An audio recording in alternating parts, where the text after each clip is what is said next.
Hello everyone, this is Ketish here. In this video, I'm going to go through the last question from the AQA Combined Science Chemistry Paper 2 Higher Tier from 2023. Question number 6 is on the rate and extent of chemical reactions.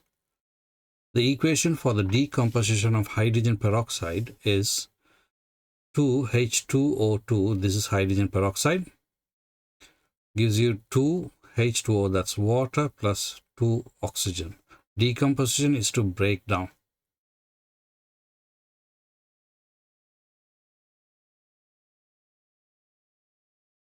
Describe a test to identify the gas produced in this reaction. The gas produced is oxygen. What is the test for oxygen?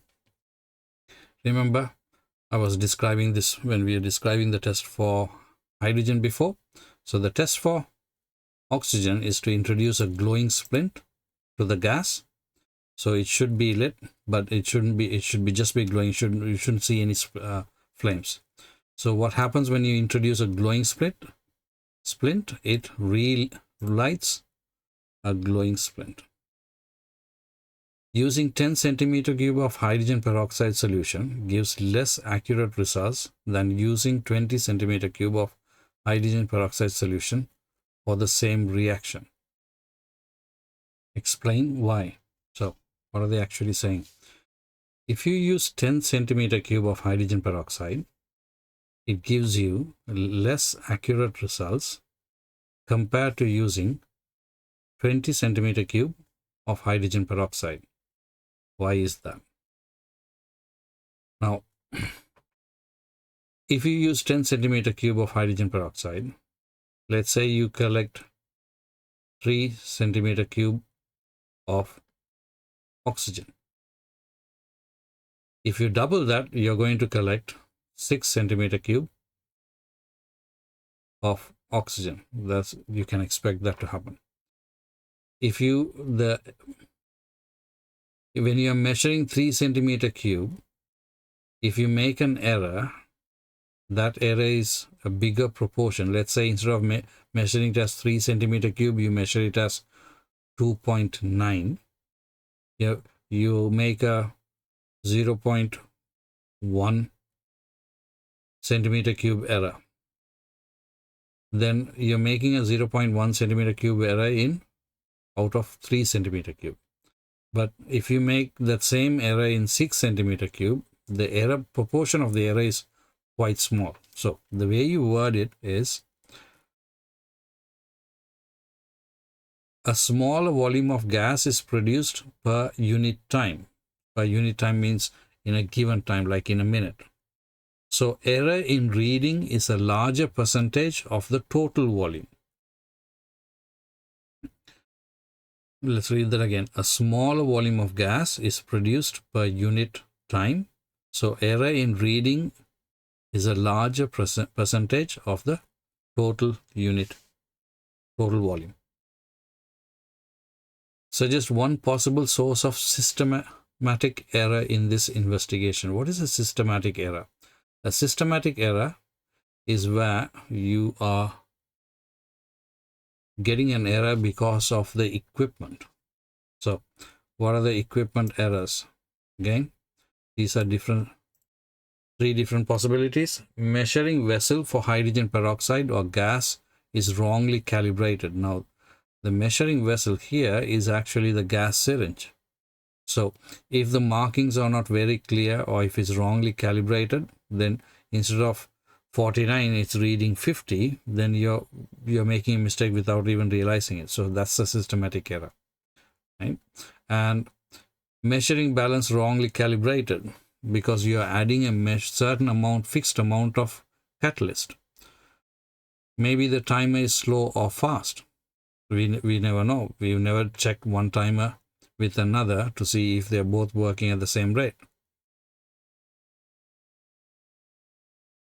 Table 3 shows the results for manganese dioxide catalyst.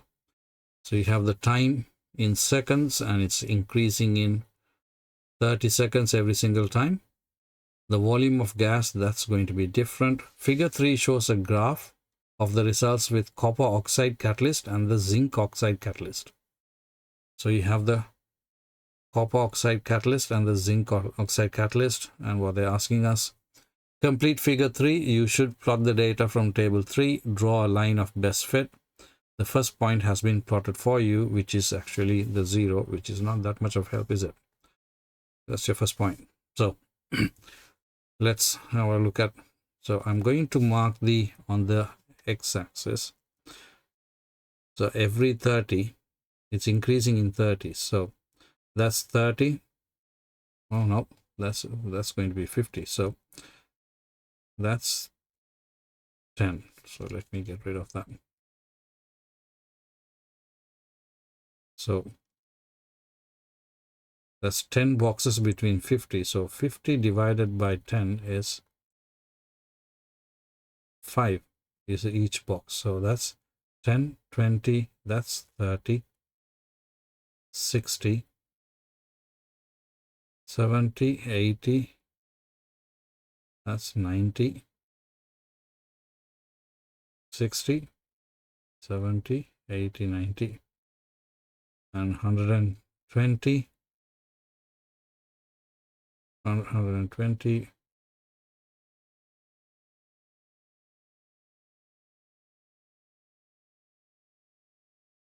that's 150, and 180, and it goes up to 180, I think. Yeah, okay. So I've got 0, let me write it on the side, 0, 30, 60, 90, 120, 150, 180. That's the time.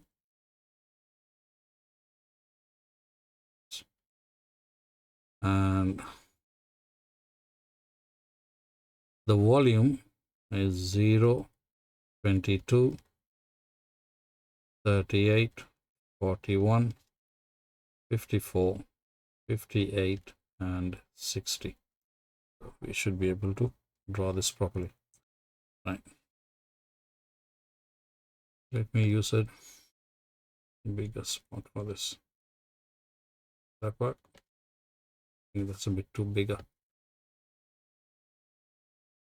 Yeah, that's better.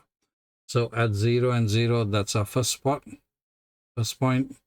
At 30, it's 22. So on the y-axis, it's going up in 2s, because so that's 20. 22 is going to be that. And then 38 for 60. So it's going to be just above this line. And 38. Yeah. And for 90, it's 41. 90 is 41. That's slightly above there. And 51 for 120. 120 is 51 here. And for 150, it's 58. And for 180, it's 60. 105, it's 60. Okay, right. Let's see if we can draw a line. So your line of best fit, now they have drawn 2 straight lines. I wouldn't draw 2 straight line, because if you draw a straight line, it will not go through 0. So this line has to go through 0. So what you want is actually a line going through 0 like this through most of the points. So it should be a curve. Right, slightly lower than that would be better. And let me try that again.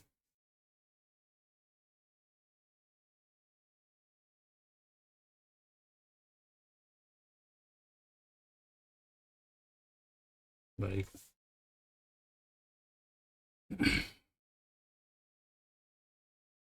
Which catalyst gives the fastest rate of reaction?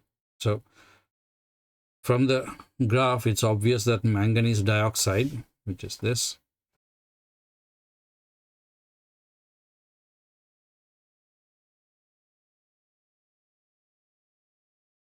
As the fastest rate of reaction, reason being in a shorter time, in the first 50 seconds, manganese dioxide has given actually 30 centimeter cube,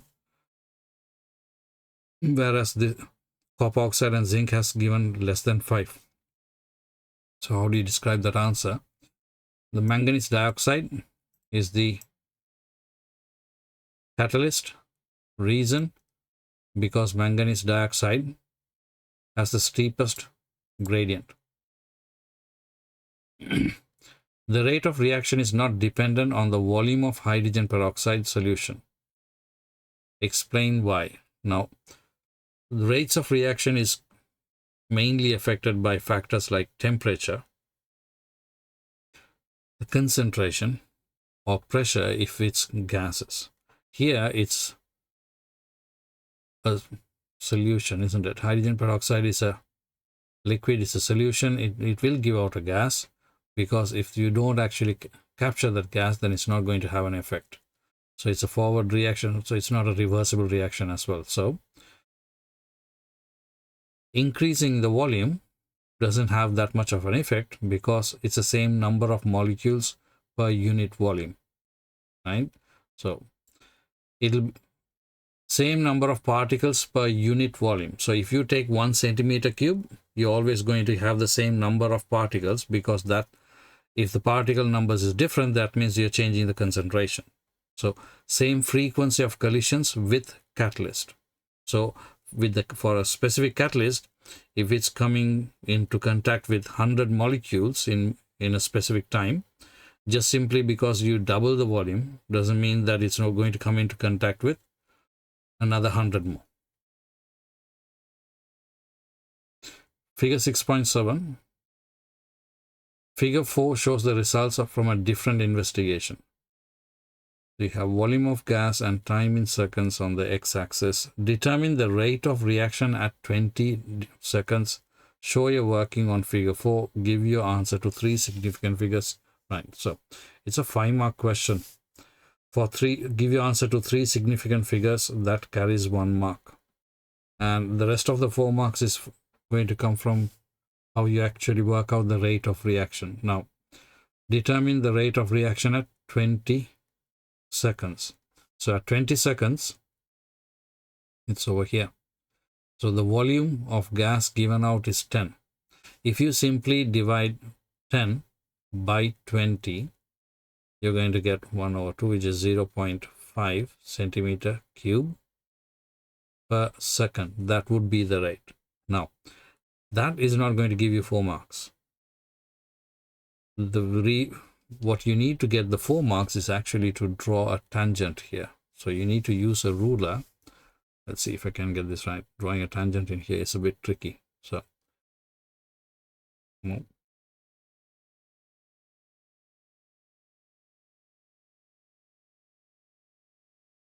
that worked. Okay. And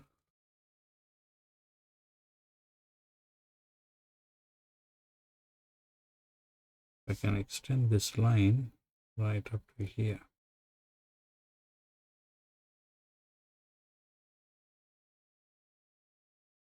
And the longer the line, the better. You want roughly about the same size on both sides of this dot. So I'm going to extend it right up to there.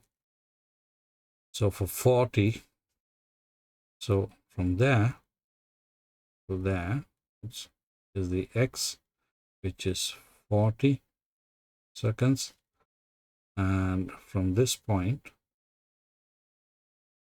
all the way to here, this is 2.5,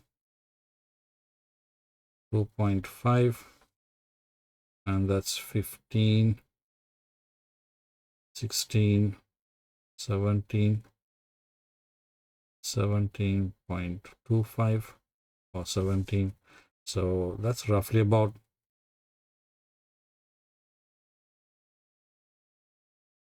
that, correct? So 1, 2, 2.5, 3, yeah. So 16, 17, 16 point, okay, this is 16.75. So let's get rid of that. 16.75. So 16.75 divided by 2.5. Let's bring up the calculator.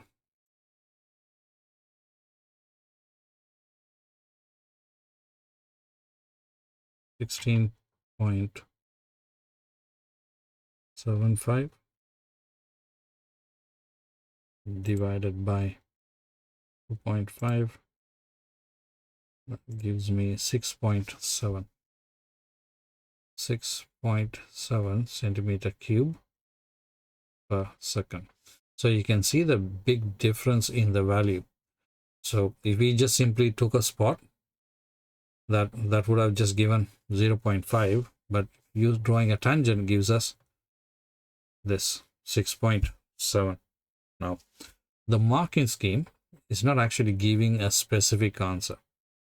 It's actually just giving guidance on how to mark it. So tangent drawn at 20 seconds, value for x step and y step from the tangent. Have we drawn a tangent on the at 20 seconds? We have done that. So let's see. We have done this. Have we taken the value from the x step and the y step from the tangent? Yes, we have. That's the values 0 to 40 is the x step, and the y step is this. Oops, hold on, I made a mistake. Now while I do this, the mistake was I should have taken away 2.5. That's what I should have done. Okay, right. So 16.75 minus 2.5. First of all, I didn't divide it. So 16.75 minus 2.5. That's 14.25. 14.25. And then I would tangent or gradient is y over x. So that's my y value. X value is 40. So let's divide that by 40. And by 40. Oh, okay. Yeah. So it's still different to the one before. 0.35625. That makes a bit more sense. The value is still different from just simply using 1 point. Now you'll probably just get 1 mark if you did this. If you use a tangent and you get this, you can see why they're asking you your answer, asking you to write the answer in 3 significant figures, because it's a long answer. So rate equals rate from value from y-axis divided by the value from the x-axis, and then correctly calculated to 3 significant figures, which was 0. What was it? 0.35625 in 3 significant figures. It will be 0.356. Apologize for the mistake, but that happens when you are doing calculations. You make mistakes and you figure them out. That brings us to the end of question number 6 and the end of the paper. If you find this video useful, always feel free to give a thumbs up and a like button, and subscribe if you want to see more videos. And hopefully I should be releasing the biology high tier paper soon after this.